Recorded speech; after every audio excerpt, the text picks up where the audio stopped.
அடுத்தது 4வது சம் பார்க்கலாம். பியின் வருமானம் கியூயை காட்டிலும் 25% அதிகம் எனில் கியூயின் வருமானம் பியை காட்டிலும் எத்தனை சதவீதம் குறைவு அப்படின்னு கேட்டிருக்காங்க. இந்த மாதிரி ஒன்றை விட ஒன்று கூடி குறையுது அந்த மாதிரி கொடுத்துருந்தாங்கன்னா புக்கில் நமக்கு என்ன ஃபார்முலா கொடுத்துருக்கான் அப்படின்னா, இது பழைய புக்கில் கொடுத்துருக்கிற ஃபார்முலா. சரிங்களா?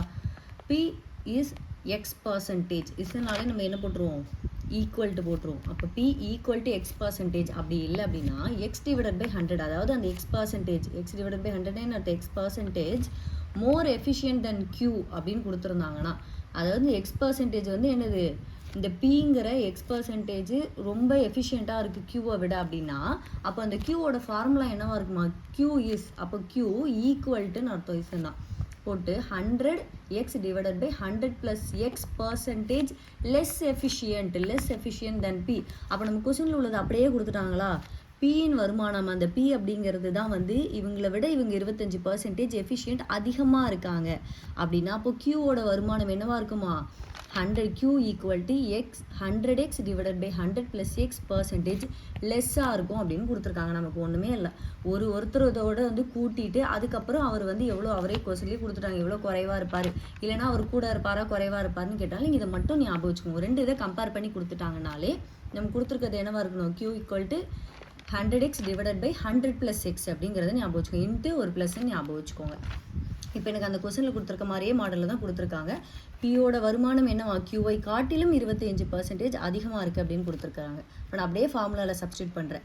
கியூ ஈக்குவல் டு, இந்த இடத்துல எனக்கு என்ன வரும் அப்படின்னா, Q equal to 100x divided by 100 + x percentage பிஐ விட குறைவு, அவரை விட இது என்னது கியூ குறைவாக தான் இருக்கார் பியை விட அப்படிங்கிறது. அப்போ அந்த எக்ஸுங்கிற இடத்துல நான் என்ன போட்டுப்பேன், எக்ஸுங்கிறத என்னுடைய இந்த 25%. அப்போ 100 × 25 டிவைடட் பை 100 + 25% போட்டுக்கிறேன். இது நீங்கள் அப்படியே 100 × 25 நமக்கு என்ன கிடைக்கும், 2500 கிடைக்கும். டிவைடட் பை 100 25 கூட்டணும்னா 125 அடிச்சிங்கன்னா என்ன ஆன்சர் கிடைக்கும், 20ன்னு கிடைக்கும். அப்போது கியூயின் வருமானம் 20% குறைவு, யாரை விட பி. அவ்வளோதான், நீங்கள் ஞாபகம் வச்சுக்கிடுது. ரெண்டு இதை கம்பேர் பண்ணி ஒருத்தர் கூட குறையன்னு கொடுத்துட்டாங்களாலே இந்த ஃபார்முலா தான் 100x டிவைடட் பை 100 + x அப்படியே சப்ஸ்டியூட் பண்ணிங்கன்னா ஆன்சர் கிடைச்சிடும். That's it. வைதேகி இரு சேலைகளை தலா ரூபாய் 2200க்கு விற்றாள். என்ன கொடுத்துருக்காங்க, தலா அப்படிங்கிற ஒரு வார்த்தை கொடுத்துருக்காங்க. தலா அப்படிங்கிறது என்ன அப்படின்னா ஈச் சாரின்னு அர்த்தம். ஈச் சாரியை, ரெண்டு சாரிங்கிறது ஈச் சாரியை 2200 வாங்குறாங்க. இப்போ ஒரு சாரியை 2200 வாங்குறாங்க, இன்னொரு சாரியை 2200 வாங்குறாங்கிறதா நம்மளுடைய அர்த்தம். தலா அப்படிங்கிற வார்த்தை வந்துருச்சு. ஒன்றின் மீது 10% லாபத்தையும் மற்றொன்றின் மீது 12% நஷ்டத்தையும் அடைந்தாள் எனில் சேலைகளை விற்றதில் அவளின் மொத்த லாபம் அல்லது நஷ்டம் என்னன்னு கேட்குறாங்க. ரெண்டு சேலை இருக்குது, ஒரு சேலை 2200 ஒரு சேலையை நான் ஒருத்தட்டு விற்கிறப்ப எனக்கு 10% லாபம் கிடைக்குது, இன்னொரு சேலையை விற்கிறப்ப எனக்கு 12% நஷ்டம் கிடைக்குது அப்படின்னா, அப்போ மொத்தமாக எனக்கு கிடைச்சது லாபமா இல்லை நஷ்டமா, அது எவ்வளோ அப்படிங்கிறத என்னுடைய கொஸ்டின். இது புரிஞ்சாச்சு. அப்போ ஃபஸ்ட்டு என்ன பண்ணுறேன், ரெண்டு சேலை இல்லையா, ஒரு புடவை 2200, அப்போ ரெண்டு புடவை எவ்வளோ ஆயிரும், 4400. அப்போ நான் மொத்தமாக பார்க்குறேன், ஏன்னா அவங்க எனக்கு ஓவரால் தான் கேட்குறாங்க, அதனால் 4400 வச்சுக்கிட்டேன். லாபம் எவ்வளோவா, லாபம் கண்டுபிடிக்குமா நமக்கு ஃபார்முலா என்னென்னா அப்படின்னா, selling price equal to cost price, அதாவது விற்ற விலை ஈக்குவல் டு அடக்க விலை 1 + லாபம் பர்சன்டேஜ் டிவைடட் பை 100. இல்லைன்னா அதெல்லாம் வேணாம், சிம்பிளாக இதை மட்டும் ஞாபகம் வச்சுக்கோங்க. நான் ஒரு பொருளை விற்கிறேன் அப்படின்னா அந்த விற்கிற பொருளுடைய லாபத்தையோ இல்லை நஷ்டத்தையோ நான் எதன் மீது கணக்கிடுவேன்னா, அடக்க விலைன்னு சொல்லப்படுற காஸ்ட் ப்ரைஸ் மேலே தான் நான் கணக்கிடுவேன். நீங்கள் அதை மட்டும் ஞாபகம் வச்சுக்கோங்க. ஒரு பொருளை நான் விற்கிறேன், அதான் செல்லிங் ப்ரைஸ். விற்கும்போது அதில் எனக்கு லாபம் கிடைக்குதா இல்லை நஷ்டம் கிடைக்குதாங்கிறது நான் எதன் மீது கணக்கெடுப்பேன்னா, காஸ்ட் ப்ரைஸ்ன்னு சொல்லப்படுற அடக்கிய விலை இல்லைனா வாங்கிய விலை அதுலேருந்து தான் நான் கணக்கிடுவேன். பர்சன்டேஜ்னு கொடுத்துட்டாங்கன்னா என்ன பண்ணுவேன், லாபம் கிடைச்சா கூட்டிப்பேன், நஷ்டம் கிடைச்சா 100லேருந்து குறைச்சிப்பேன். இவ்வளோதான் நமக்கு கான்செப்ட். சரிங்களா?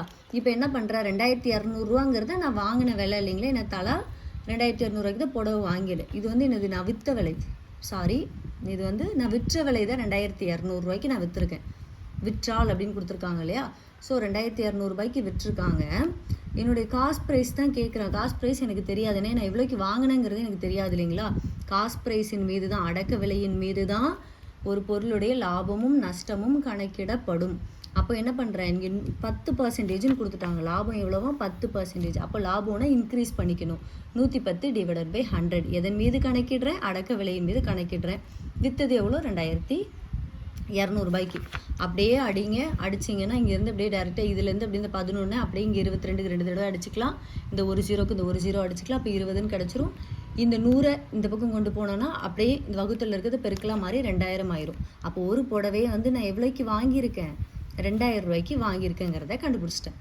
அடுத்தது நஷ்டம். நஷ்டம்னா என்ன பண்ணுவேன், நஷ்டத்தையும் எதன் மீது கணக்கிடுவேன், என்னுடைய அடக்க விலைன்னு சொல்லப்படுற காஸ்ட் ப்ரைஸ் மீது தான் கணக்கிடுவேன். அடுத்த சேலை எவ்வளோக்கு விற்றேன், 2200 விற்றுருக்கேன். காஸ்ட் ப்ரைஸ் எனக்கு எவ்வளோ, நான் எவ்வளோக்கு வாங்கினேன் அப்படிங்கிறதோட எனக்கு ப்ரைஸ் தெரியாது. நான் சொன்னாலே நஷ்டம்னா என்ன பண்ணிக்கணும், 100லேருந்து கழிச்சுக்கணும். எவ்வளோ கழிக்கணும், 12% நஷ்டங்கிறதுனால 100லேருந்து 12 கழிச்சா 88 டிவைடட் பை 100ன்னு கிடச்சிரும். இப்போ நீங்கள் அடிச்சு கொடுத்தீங்கன்னா உங்களுக்கு என்ன, இது 2வது புடவையோட காஸ்ட் ப்ரைஸ் வாங்கின விலை எவ்வளோனா 2500 ரூபா. லாபமும் நஷ்டமும் எதன் மீது கணக்கிடப்படும் அப்படின்னா, வாங்கிய விலை இல்லைன்னா அடக்க விலை இல்லை காஸ்ட் ப்ரைஸ்ன்னு சொல்கிறது மீது தான் கணக்கிடப்படும். ஸோ டோட்டலாக எனக்கு வாங்கின விலை எவ்வளோன்னு கிடச்சிருச்சு. இந்த 2000 ரூபா, இந்த 2500 ரூபா ரெண்டையும் கூட்டினேன் எனக்கு என்ன கிடைக்குது, அடக்க விலை 4500 ரூபாங்கிறது எனக்கு கிடச்சிருது.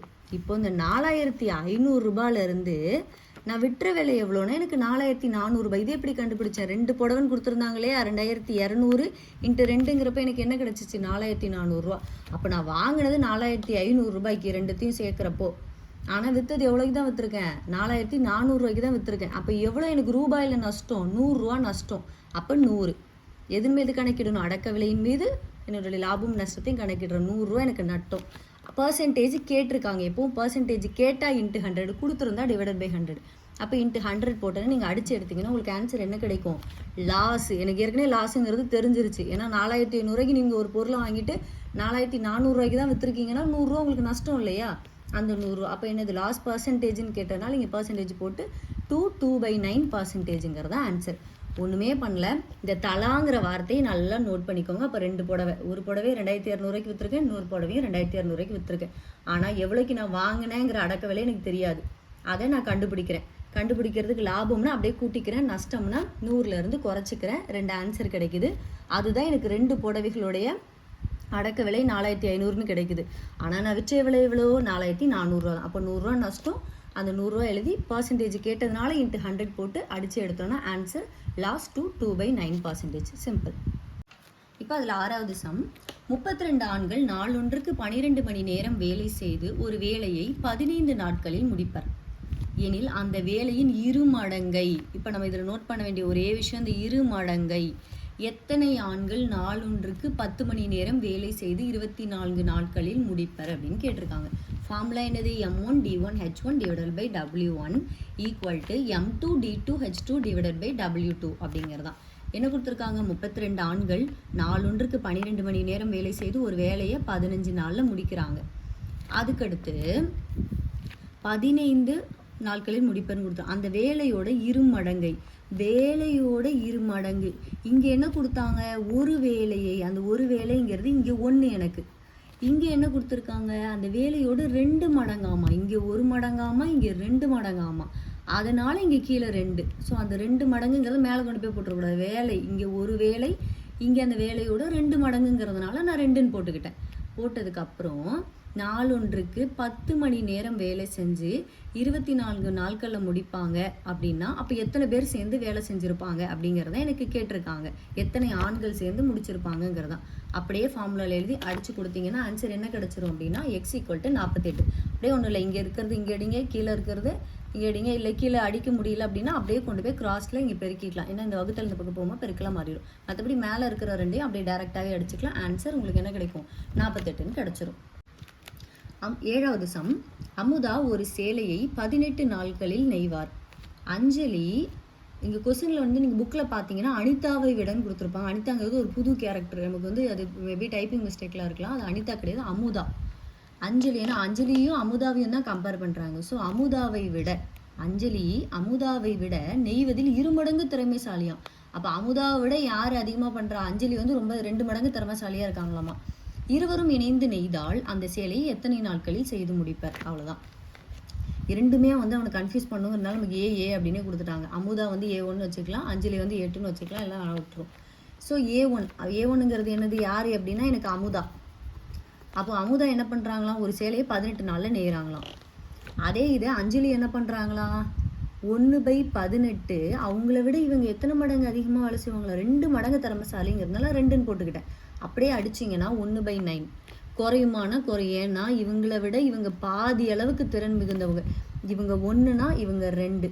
அதாவது அமுதா ஒரு சேலையை நெஞ்சாங்கன்னா அதே நேரத்தில் அஞ்சலி என்ன பண்ணிடுவாங்களாமா, 2 மடங்கு வந்து நெஞ்சிருவாங்களாமா. அப்போது இவங்க 18 பண்ணாங்களா, அதில் பாதி இவங்க வந்து இது 9 நாள்லேயே முடிச்சிருவாங்க அப்படிங்கிறது தானே நமக்கு வந்து இது எஃபிஷியன்சி. இது வந்து டேஸ். இவங்க 18 நாளில் பண்ணுறது இவங்க 9 நாளில் முடிச்சிருவாங்கங்கிறத நம்ம கண்டுபிடிச்சிட்டோம். இப்போ அவ்வளோதான், இந்த ஒரு ட்ரிக்கு மட்டும் தான். இந்த இதை மட்டும்தான் நீங்கள் யோசிக்கணும். அமுதாவை விட நெய்வதில் 2 மடங்கு, அந்த 2 போட்டிங்கன்னா நீங்கள் என்ன பண்ணிடலாம், A2ங்கிற அஞ்சலியை கண்டுபிடிச்சிட்டோம். அப்போ அஞ்சலி என்ன பண்ணிடுவாங்க, ஒரு புடவை 9 நாள்லேயே என்ன பண்ணிடுவாங்க, நெஞ்சு முடிச்சிருவாங்க அப்படிங்கிறத கிடச்சிருச்சு. இப்போ 2 பேரையும் கம்பேர் பண்ணிக்க வேண்டியது நம்ம ஆஸ் யூஷுவல் பண்ணுற மாதிரி. அப்போ A1 + A2 = 1/18 + 1/9.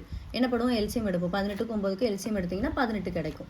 இப்போ 18 இங்கே 1ஆல் பெருக்கும்போது 1னே வந்துடும். இங்கே 9×2 18. அப்போ இங்கே 2ஆல் பெருக்கிறப்போ 18ன்னு வந்துடும். அப்போ 1 + 2 என்னது, 3ன்னு கிடைக்கும். 3/18, 3×6 18. அப்போ 1/6ங்கிறது கிடைக்கும். இப்போது தலைகீழி தான் எடுத்துக்கணும். ஸோ 2 பேர் வந்து அஞ்சலியும் அமுதாவும் சேர்ந்து நெஞ்சாங்களே என்ன பண்ணிடுவாங்க, 6 நாளில் செஞ்சு முடிச்சிருவாங்க. அவ்வளோதான். இதில் நம்ம பண்ண ஒரே ஒரு சின்ன விஷயம் என்னது, இவங்க 2 மடங்கு அப்படிங்கிறத மட்டும் கண்டுபிடிச்சிக்கிட்டோம். இது நீங்கள் 2ன்னு போட்டு அடித்தாலும் சரி. அப்போ இவங்களை விட இவங்க 2 மடங்குன்னா பாதியிலே முடிச்சிருவாங்க. அப்போ 18னா 9 அப்படின்னு நீங்கள் டைரெக்டாக யோசித்து எடுத்தாலும் ஓகே தான்.